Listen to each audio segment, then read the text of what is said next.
Kalau kita misalnya eksploitasi batu bara sekarang atau eksploitasi minyak sekarang, kira-kira habisnya sampai kapan? Itu digunakan untuk kebutuhan dalam negeri atau digunakan untuk ekspor? Siapa yang melakukan? Bagaimana caranya? Regulasinya apakah menggunakan undang-undang, peraturan pemerintah, permen atau Kepmen? Ada perorangan, ada organisasi, ada komunitas. Bisa jadi juga ada masyarakat adat, ormas dan sebagainya dan sebagainya. Kelima pihak inilah yang menjadi stakeholder pertambangan maupun energi. Masalahnya siapa yang menjadi subjek advokasi, siapa yang menjadi objek advokasi, dan siapa yang diadvokasi tergantung posisinya. Pertama itu pasal 28 ya. Mungkin teman-teman juga sudah sangat sering sekali mendengar beberapa pasal-pasal ini. Jadi setiap orang itu berhak hidup sejahtera lahir dan batin, bertempat tinggal dan mendapatkan lingkungan hidup yang baik dan sehat, serta memperoleh pelayanan kesehatan.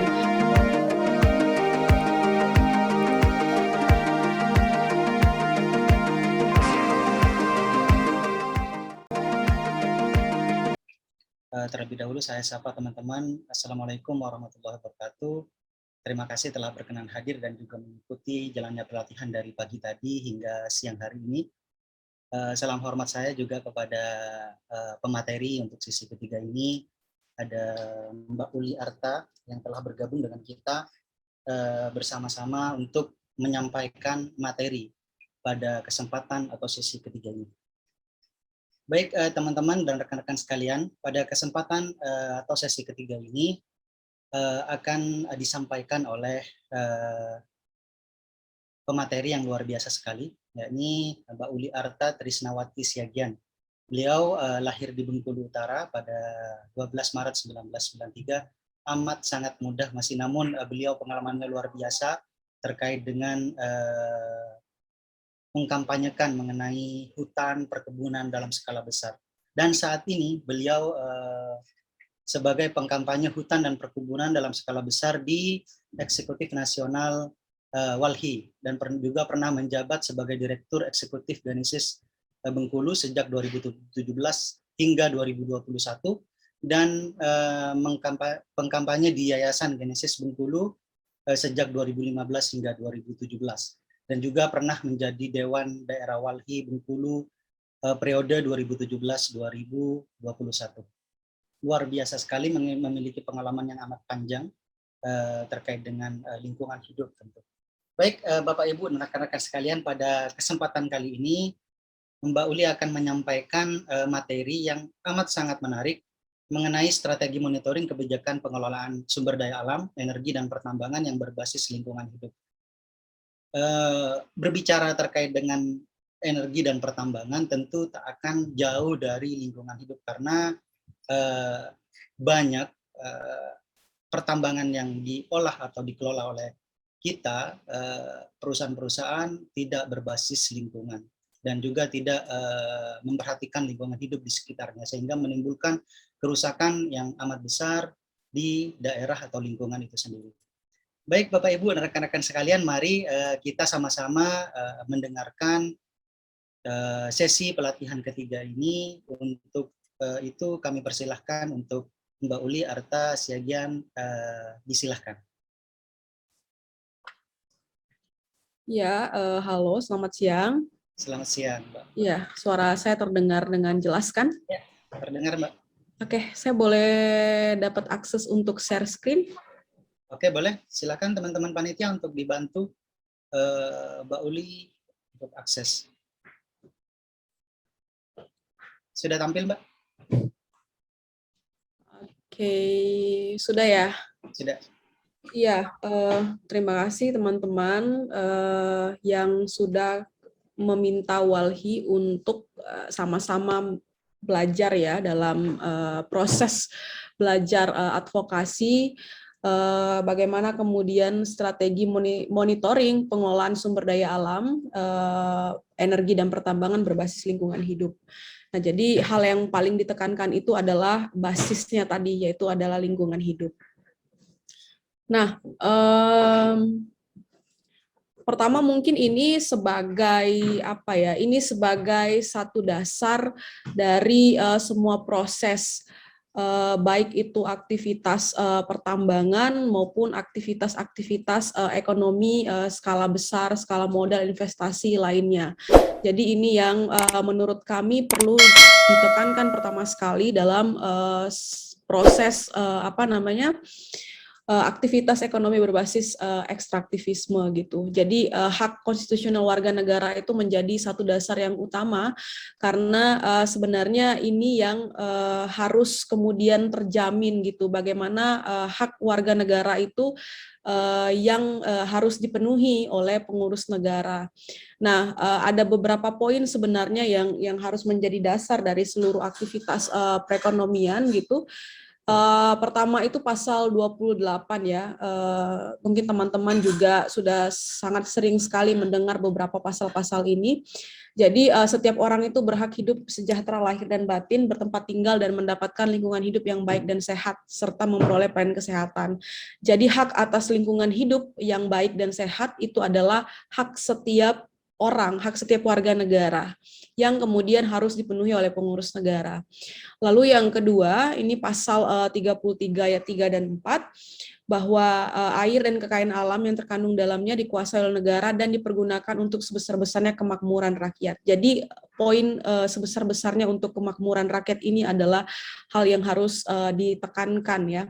Dan selanjutnya, perekonomian nasional itu diselenggarakan berdasarkan atas demokrasi ekonomi dengan prinsip kebersamaan, efisiensi berkeadilan, berwawasan lingkungan, kemandirian, serta dengan menjaga keseimbangan kemajuan dan kesatuan ekonomi nasional. Lalu yang ini yang paling penting sebenarnya juga yang kemudian sering sekali luput dalam perbincangan ataupun proses penyusunan kebijakan maupun produk hukum di Indonesia adalah TAP MPR nomor 9 tahun 2001 tentang reforma agraria dan pengelolaan sumber daya alam. Jadi di dalam TAP ini semua hal terkait dengan pentingnya negara melakukan reforma agraria, lalu asas maupun prinsip-prinsip soal pengelolaan sumber daya alam dijelaskan dalam TAP ini, dan TAP ini juga mewajibkan semua peraturan perundang-undangan itu harus berlandaskan TAP 9 2001. Jadi sebenarnya TAP MPR nomor 9 tahun 2001 ini adalah satu keputusan atau hukum yang cukup progresif ya di negara kita, tetapi disayangkan sebenarnya kewajiban yang diaturkan dalam TAP MPR ini untuk menjadi dasar dari semua penyusunan produk-produk perundang-undangan itu sering sekali terabaikan. Lalu, oke. Nah, kita mau bicara dulu soal, kami mau memberikan gambaran soal penguasaan di Indonesia ya. Jadi 61 ini berdasarkan datanya Walhi, 61,46% daratan itu dikuasai oleh korporasi, baik itu di sektor perkebunan maupun kehutanan, pertambangan dan migas gitu. Nah, ini sebenarnya menunjukkan satu ketimpangan kepemilikan ruang atau akses terhadap sumber daya antara corporate dengan rakyat gitu. Nah, data ketimpangan ini juga selaras dengan data rasio Gini penguasaan lahan dari BPS tahun 2013 yang mencapai angka 0,68. Artinya 1% penduduk Indonesia itu menguasai 68% lahan. Nah, BPS 2017 juga mencatat rata-rata kepemilikan tanah petani hanya 0,8 hektar, sedangkan di Jawa ini rata-ratanya di bawah 0,5 hektar. Jadi ini adalah potret ketimpangan penguasaan ruang ya yang ada di Indonesia. Nah,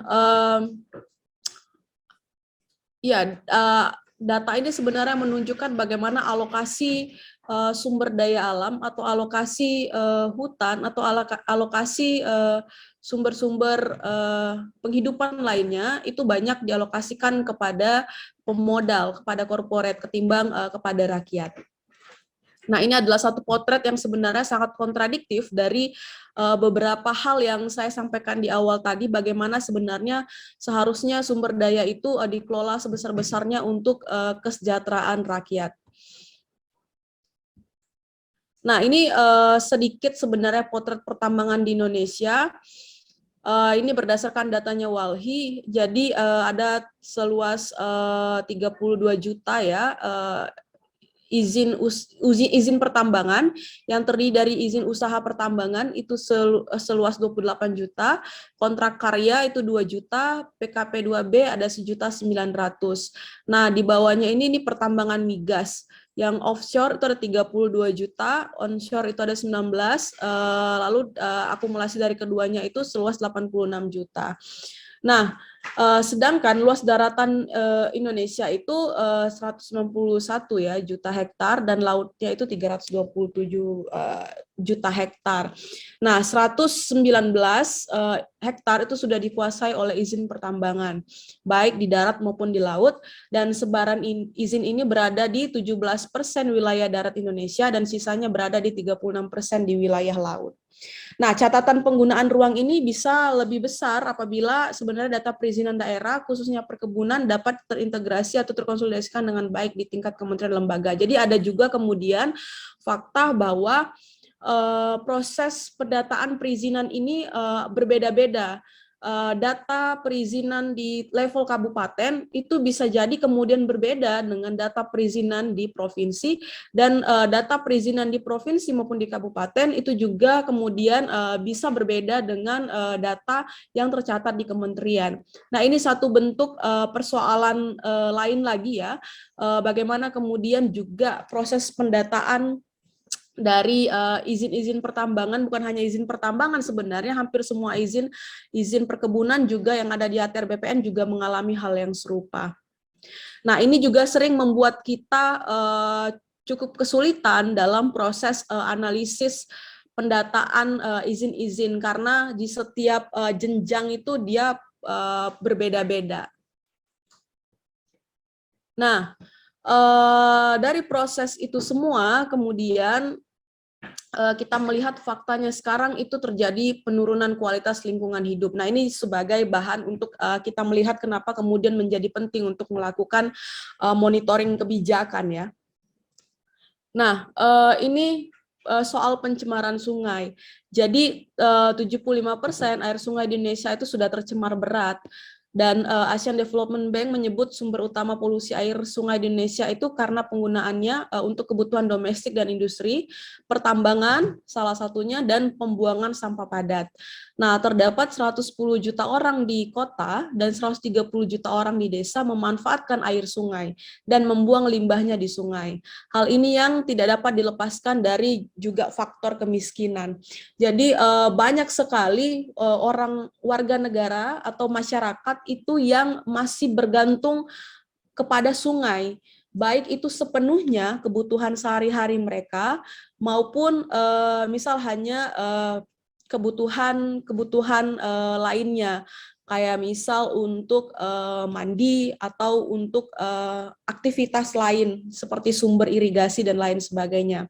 Tetapi masih sangat banyak juga kampung-kampung di Indonesia itu yang masih memanfaatkan air sungai itu sepenuhnya. Jadi mereka masih pakai air sungai untuk masak, untuk kemudian memenuhi kebutuhan air sehari-hari. Nah, bisa bayangkan 75% sungai yang tercemar itu kemudian sangat berdampak sekali bagi ekonomi mikro orang-orang di kampung gitu. Dan ini merupakan satu situasi yang membuat sebenarnya orang-orang di kampung itu tercerabut dari budaya mereka, karena sebenarnya relasi mereka dengan sungai itu sudah terbangun sangat jauh sekali gitu, dan terputus hanya dalam kurun waktu beberapa tahun saja, sejak misalnya sungai itu tercemar oleh aktivitas-aktivitas lainnya, salah satunya aktivitas pertambangan di bagian hulu maupun di bagian hilir dari satu wilayah. Nah, ini juga terdapat 12.000 pelaku usaha menengah dan besar dan 82.000 pelaku usaha kecil yang membuang limbahnya di sungai. Nah, selain pencemaran sungai, dua hal lainnya juga yang sangat penting sekali, dan ini merupakan dampak akumulasi dari salah urusnya pengurus negara terhadap sumber-sumber penghidupan. Dua hal itu adalah deforestasi dan bencana ekologis. Jadi pada 2017 hutan alam kita itu hanya tersisa seluas 82 juta hektar lagi, Dan 38,66% sisa hutan alam itu berada di areal atau izin investasi kehutanan dan areal izin perkebunan kelapa sawit. Jadi banyak juga sebenarnya sebaran-sebaran izin pertambangan itu masuk ke dalam kawasan hutan gitu. Nah, baru-baru ini Kementerian Lingkungan Hidup dan Kehutanan menerbitkan 2 surat keputusan ya yang berisikan soal inventarisasi nama-nama atau entitas perusahaan yang mengajukan keterlanjuran dalam kawasan hutan. Nah, dari 2 SK itu juga kita mencatat cukup banyak sebenarnya juga entitas perusahaan pertambangan, baik komoditinya emas, batu bara, dan material lainnya itu mengajukan keterlanjuran, mekanisme keterlanjuran untuk bisa kemudian beraktivitas di dalam kawasan hutan. Mereka pakai 110A dan 110B Undang-Undang Cipta Kerja. Nah, jadi memang SK Menteri itu juga mengkonfirmasi bahwa cukup banyak perusahaan-perusahaan pertambangan yang izinnya itu tersebar di atas hutan negara. Nah, akibat aktivitas di dalam kawasan hutan itu dan salah satunya juga aktivitas pertambangan itu kemudian berelasi pada peningkatan bencana hidrometeorologi dan itu sangat jelas di data 2014 dan 2019. Jadi bukan hanya pertambangan, sebenarnya perkebunan dan aktivitas-aktivitas di luar aktivitas kehutanan lainnya juga banyak sekali tersebar di hutan-hutan kita di Indonesia. Nah, ini sebenarnya juga potret bencana ekologis, maka fakta-fakta banjir, longsor, dan bencana lainnya itu menurut kami menjadi satu hal yang penting kemudian untuk dijadikan dasar kita bisa melakukan monitoring ataupun pemantauan terhadap kebijakan-kebijakan ataupun aktivitas-aktivitas baik pertambangan, perkebunan, ataupun izin industri ekstraktif lainnya, karena akumulasi dari kegiatan itu semua itu kemudian melahirkan satu bencana ekologis dan kita semua itu akan menjadi korban dari itu. Maka penting untuk semua orang juga mampu melihat dan melakukan analisis monitoring atas izin-izin yang ada di sekitar wilayah ruang hidup mereka maupun secara umum gitu. Nah, kalau ditanya soal bagaimana strategi monitoring kebijakan, jadi beberapa hal yang sebenarnya yang dilakukan oleh Walhi. Jadi ini saya coba bagikan sebenarnya proses atau strategi monitoring kebijakan yang dilakukan oleh Walhi sendiri. Nah, satu hal yang kemudian penting juga untuk dilakukan adalah bagaimana kita menganalisis kebijakan di sektor perizinan gitu. Apakah kemudian satu perusahaan, satu entitas perusahaan pemegang izin usaha pertambangan dengan status eksplorasi maupun eksploitasi itu kemudian berkesesuaian dengan kebijakan perizinan yang berlaku di Indonesia gitu. Karena misalnya ada beberapa hal juga yang kita temukan di lapangan, mereka belum mengantongi izin usaha pertambangan eksploitasi gitu, tapi kemudian aktivitas di lapangannya mereka sudah melakukan pengerukan batu bara. Nah, itu kemudian penting untuk dilakukan cek di lapangan dan juga kemudian melakukan analisis perizinan yang dimiliki oleh perusahaan tersebut. Lalu yang kedua, itu juga penting untuk melakukan analisis kebijakan penataan ruang. Nah, apakah kemudian satu izin pertambangan itu memang berada di areal yang itu diperuntukkan untuk aktivitas pertambangan begitu. Kadang-kadang tidak sedikit konsesi-konsesi pertambangan itu tidak sesuai dengan wilayah peruntukannya. Jadi seharusnya wilayah tersebut bukan wilayah untuk diperuntukkan untuk aktivitas pertambangan, tetapi pada faktanya banyak konsesi-konsesi pertambangan di wilayah tersebut. Nah, ini juga menjadi penting ketika kemudian kita menemukan ketidaksesuaian, maka kita bisa melakukan satu proses advokasi di penataan ruang gitu. Lalu yang ketiga itu periksa dan analisis kebijakan produksi.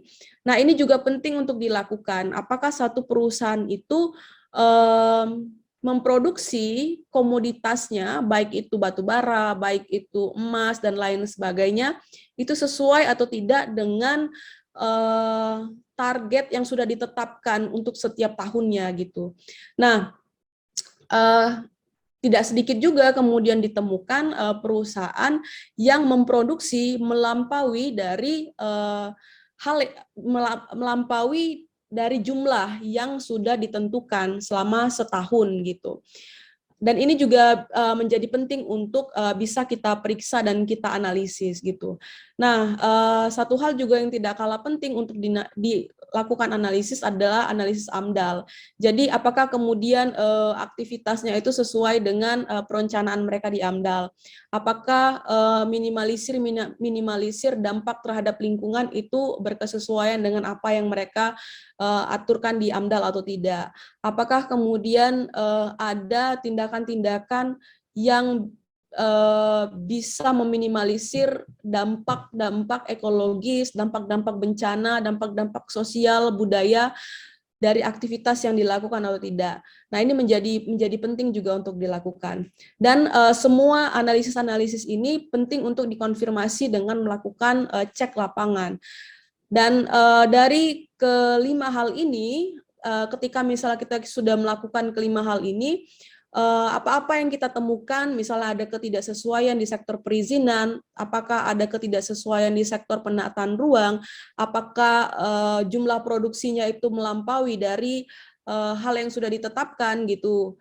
Lalu ada hal-hal yang tidak sesuai dengan analisis AMDAL dan banyak temuan-temuan lapangan yang sebenarnya itu mengarah pada pelanggaran-pelanggaran dari hal-hal yang sudah diaturkan, maka semuanya ini bisa disusun menjadi sebuah strategi advokasi dan kampanye. Jadi pilihan untuk melakukan bagaimana model advokasi dan kampanye itu sangat dipengaruhi oleh kemampuan dan hasil analisis kita atas beberapa hal yang sudah saya jelaskan tadi. Nah, biasanya Walhi itu advokasinya dua ya, satu litigasi dan satu lagi non litigasi. Nah, litigasi ini kita beberapa kali melakukan gugatan, lalu kemudian judicial review dan laporan ke beberapa pihak-pihak terkait gitu yang mereka punya kewenangan untuk melakukan penindakan atas pelanggaran yang dilakukan oleh satu entitas perusahaan.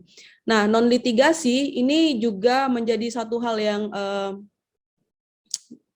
cenderung wajib dilakukan oleh Walhi. Bagaimana kemudian pengorganisasian rakyat itu dilakukan. Jadi hal yang cukup penting dan ya mungkin ya penting untuk dilakukan adalah bagaimana kemudian rakyat atau warga yang hidup di sekitar pertambangan itu kemudian bisa sadar, bisa tahu apa hak mereka yang harus dipenuhi oleh corporate ataupun pengurus negara.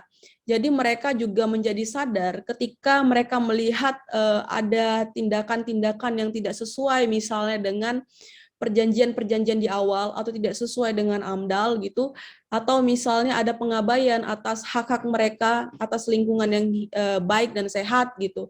Nah, mereka bisa melakukan pembelaan terhadap diri mereka sendiri gitu. Jadi titik kesadaran rakyat untuk kemudian bisa melakukan satu tindakan ketika ketidakadilan itu mereka alami atau pengerusakan ruang hidup itu terjadi di ruang hidup mereka, itu menjadi hal yang sangat penting untuk dilakukan, dan itu bisa diakumulasikan menjadi satu bentuk gugatan-gugatan rakyat terhadap pelanggaran-pelanggaran ya.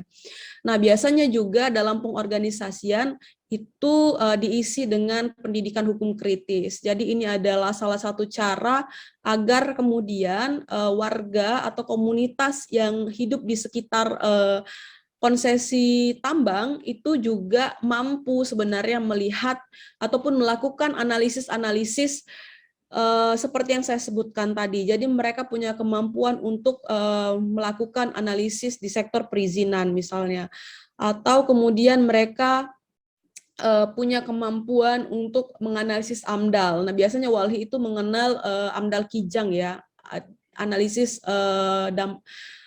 AMDAL Kijang, analisis mengenai dampak lingkungan hidup kaki telanjang. Jadi bagaimana kemudian warga atau komunitas itu menganalisis berbasis dengan pengalaman hidup mereka, pengetahuan dan perubahan-perubahan yang mereka ketahui dari ruang hidup mereka. Nah, dan pendidikan-pendidikan lain atau pelatihan-pelatihan lain yang sebenarnya dibutuhkan oleh warga untuk bisa meningkatkan kapasitas mereka untuk melakukan monitoring, baik itu di sektor kebijakan maupun aktivitas perusahaan itu sendiri di lapangan. Lalu yang ketiga juga yang biasa dilakukan oleh Walhi itu adalah kampanye. Jadi beberapa misalnya temuan-temuan pelanggaran itu dikampanyekan untuk mendapatkan dukungan publik misalnya, dan untuk membangun solidaritas, dan untuk mendapatkan dukungan dari pihak-pihak yang punya interest gitu terhadap kasus-kasus atau pelanggaran-pelanggaran gitu, sehingga mereka juga mampu memunculkan satu penolakan, gugatan-gugatan yang itu kemudian memperkuat gerakan penolakan misalnya ketika terjadi pelanggaran yang dilakukan oleh perusahaan di sektor pertambangan. Nah, kampanye ini biasanya dilakukan baik secara regional maupun internasional. Nah, semua pilihan-pilihan ini akan sangat tergantung dengan situasi baik di komunitasnya maupun di wilayah itu sendiri gitu, dan juga akan sangat tergantung dari hasil bacaan, analisis maupun temuan-temuan dari sektor perizinan, penataan ruang, kebijakan produksi, AMDAL, dan temuan-temuan pelanggaran lain di lapangan. Nah, ini adalah cara ya atau strategi bagaimana kemudian Walhi baik di level nasional maupun di level daerah itu memonitoring atau melakukan monitoring di sektor kebijakan, bukan hanya di pertambangan saja tapi kebijakan di sektor-sektor lainnya seperti perkebunan dan lain sebagainya. Nah, mungkin ini pengantar yang bisa kami bagikan dan bisa dilanjutkan di sesi diskusi